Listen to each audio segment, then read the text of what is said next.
to discuss about regulations and deregulating the media? Well, basically, 3 of the commissioners have been appointed by President Bush. 2 have been appointed by President Clinton. So 3 of them are sitting up there with their minds made up, proposing further media consolidation rules, which are going to minimize even further the little bit of news you get from the mainstream news media. And obviously the 2 that are really thinking about what's good for the country, which would of course be a free press, want to hear what's going on.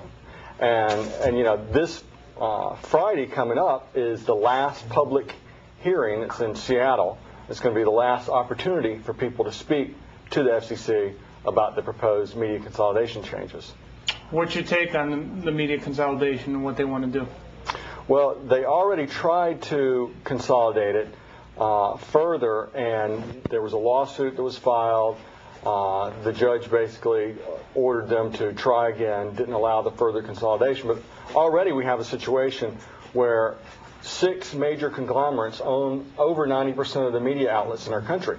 And the problem with that is when you have that situation, okay, you have coverage of things like Anna Nicole Smith and Britney Spears, and you have almost no discussion of very distraction. important things. It's right. It's distraction. It's white noise. Okay, so distract you from what's really going on. And right now, John Conyers, for several months, has been having hearings before Congress looking into the Department of Justice political persecution of Democratic donors and even Democratic governors, Democratic candidates. Okay, and that's something that's almost unheard of in our country, to have the Department of Justice solely go after one party. But that's been going on with the Bush administration's Department of Justice. So now let's talk about Jim Davis. Jim Davis was our Democratic,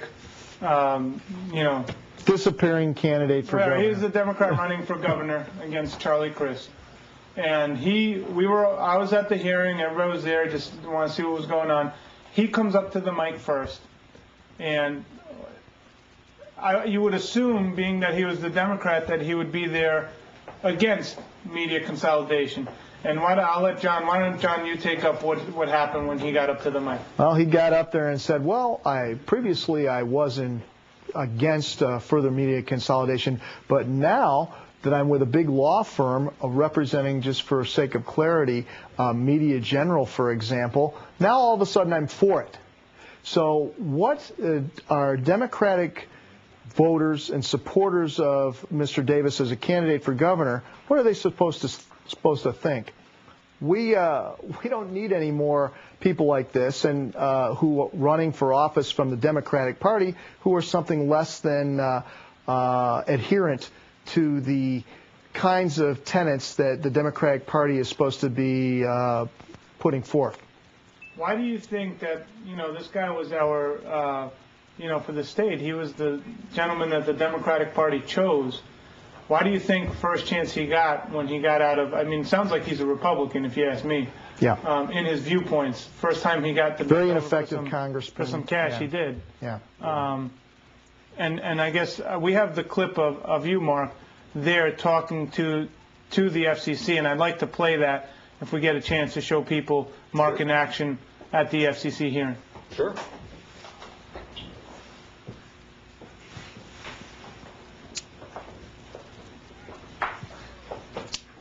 This is why our founders protected freedom of speech and the press.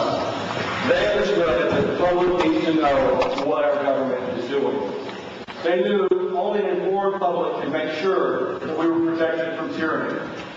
Yet the FCC is considering action that would allow for more media consolidation, which according to its own study results in 6 minutes less news per half-hour newscast. That's 1/3 less news coverage. Already most people feel that our news media does a poor job covering our government. They realize that the media does not cover issues thoroughly, and many know the media will cover up serious problems which the public should know about. For example, I represent candidates challenging the official results of the 2006 elections of 4 members of Congress and Florida's governor.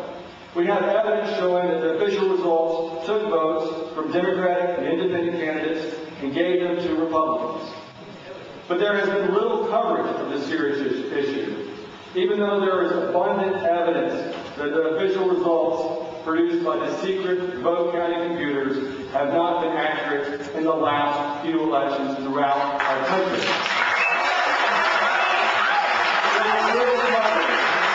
There was little coverage of the recent conviction of officials in Ohio for rigging the 2004 presidential election recount.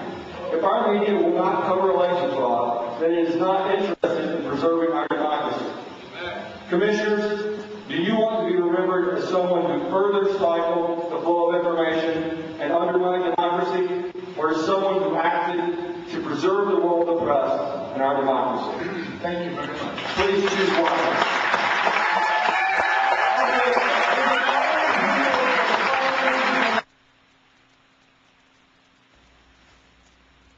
Now that was Mark. That was you in action. You both spoke at that hearing.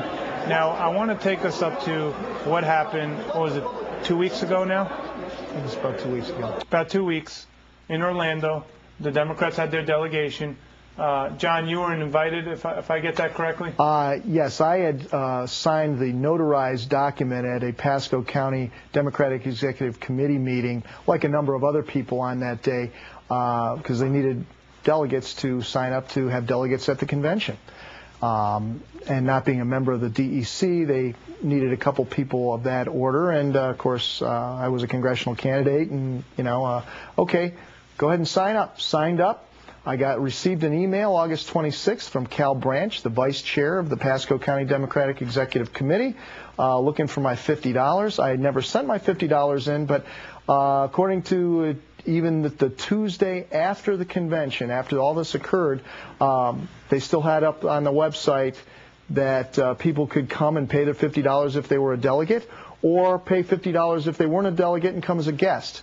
Having been to these affairs on a number of occasions in the past, I know that they turn no one away.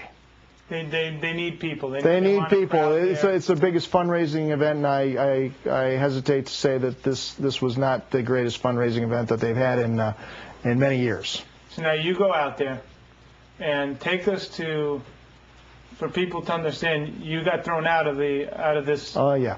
this soiree, so to say. Yeah. So how did you get thrown out of the dance? What precipitated? Showing up. Just showing up? Just showing up. Your name is blacklisted? My name was, it's quite clear in retrospect as you review the video and so on. And, I'm just an innocent, I'm going in there to pump John Edwards because I knew it was going to be the Hillary show. In fact, it was. And from other people who spent more time in the affair, that Hillary had paid staffers in violation of that pledge that the major candidates had signed. So, hopefully something will come of that with regards to that. But when I rolled in, I had my John Edwards signs, both rally signs and some signs that myself and some of my friends had constructed on the back of John Russell for Congress signs. Was your intention to cause a problem when you got there? No.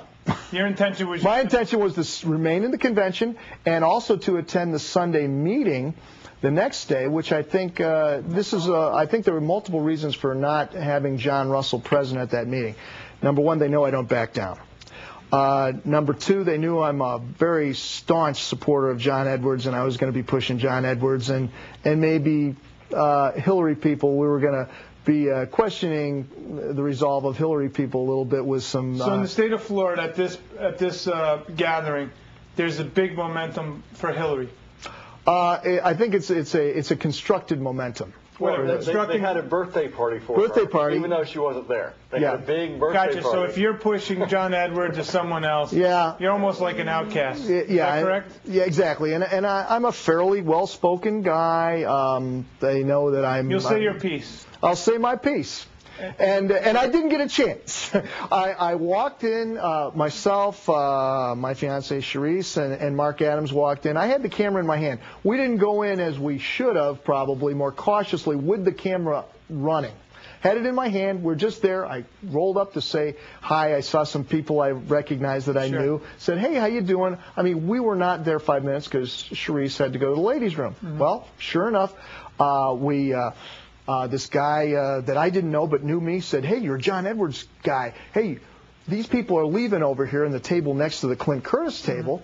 And why don't you put your signs over there? I did not go in there with the preordained notion that I was going to find a table to overtake and put John Edwards stuff on there. I wanted to give the signs to people for people to hold and so on.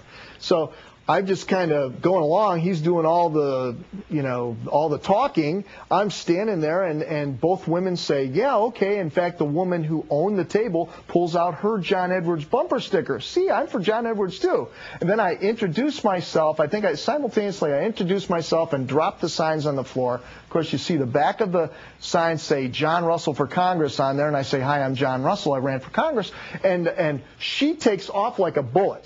Now, I don't know, where's she going? Big, I don't know. Brownie points. Yeah, looking, whatever. Next thing you know, I get popped, I get shoved, blindsided, as you will. I mean, I didn't fall down. From the time this lady goes out, you have no clue what happened. No clue what happened. Now in hindsight, we know she saw your name. Exactly. On the red flag list, whatever. I'm red. The red flag was up. Running for security, Gestapo, whatever. So to go get Mitch, all of a sudden, Mitch, 6'6", former second, third tier pro wrestler, 6'6". He's how soon does he come out? Like 5 minutes later? It was like less than a minute, I think. This guy comes out out of nowhere, bam, and next thing I'm like, what? And then he goes, give me the camera. I hand him the camera, and he starts. Then you see the filming start, and I'm like, what? And then you see the girl, the blonde, who had just told me, yeah, put the signs on the table, which I never did. The only thing I did when I dropped the signs, I put one of these folders on the table, and you see that's evident in the video. And then next thing you know, he's like, whoa, you're a Republican. So now they're calling you a Republican. Calling me a Republican because this old story, I did change to be a Republican so I could vote against Bush in the 2000 primary. I was not in politics then. Of course, it didn't work, and I went to work for Al Gore and shook his hand on Election Day morning at Columbus Avenue. I have pictures of Al Gore from 2 feet away. But that would be a diehard Democrat, one that goes undercover to vote against the man that, You would think. Right? You would think. So now you have the red stain of once registering as a Republican. Momentarily, and while doing well. And that was for the Democrats. It was for the Democrats. I was making calls on Columbus Avenue. Jonathan Brill, who was Jim Davis's aide, and Sure, you were in it. So these people know who I am, what I am. The real. Do you think that was the factor of getting rid of you? That you were a Republican once registered? Was that the main reason? What about Mahoney? He was a Republican up until 3 weeks before he registered. He gets plenty of support. He's all over the place, right? Okay. I mean, it just doesn't comport. You're talking about Mahoney. Mahoney over in Foley. What I want to do is we have the clip. When we come back, we will have also a Republican joining us, Anthony. Yeah, Kovic. that's fine. And but we're going to show the clip in its entirety. Well, we clipped it, the good parts, and it shows what happened. There's a lot of downtime. There was a lot of downtime. That was in the interest of not editing, demonstrating that we didn't fool with this. We did get a good 2-minute clip so people could see what happens. At the end, you're getting a ticket or something. What were you getting from that police officer? Trespass warning. Warning, okay. Okay, and you can see it's obvious in the video that by the time we got through the initial intros with the police, the cops are laughing. They're like, what are these people doing? And Mitch is over there going, geez, I don't know if this was the right thing. And I'm laughing. We're having a good time. It's like, this is going to be beautiful because this demonstrates the character and the undemocratic operating policy of this group. Right. I would say the lack of character of the leadership of the Democratic Party. They don't support Democratic candidates for office, but they do support Republicans that just flipped to the Democratic Party just before they signed up to run for office. And in fact, we have information that they are recruiting other Republicans, to switch over to the Democratic Party to run against Democrats who have already declared for 2008. All right, let's run the clip, TJ, and we're going to have Anthony when we come right back, and we'll be all right back. One big happy. What's the problem? You like Republicans. She's a Republican. She's a Republican. They lie. I got them on tape lying. Doesn't mean registration doesn't mean shit. It doesn't mean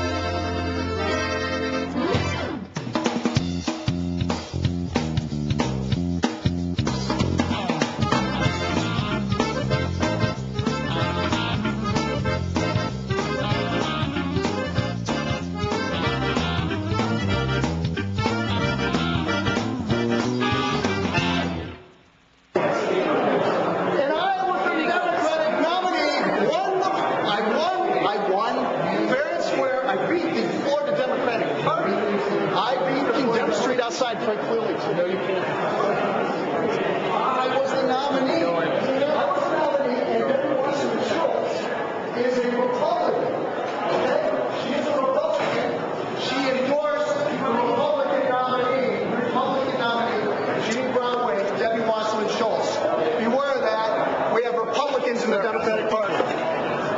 Republicans, you're a Republican. Charlie Justice is a Republican, and when he tries to run against Charlie Young, Changing parties. we're changing. My friend, we will beat you and beat you and beat you because I have a voice. The only candidate is John Edwards, and you people don't want to have anyone. No, it's a political convention. Remember the '68 political convention? Do you remember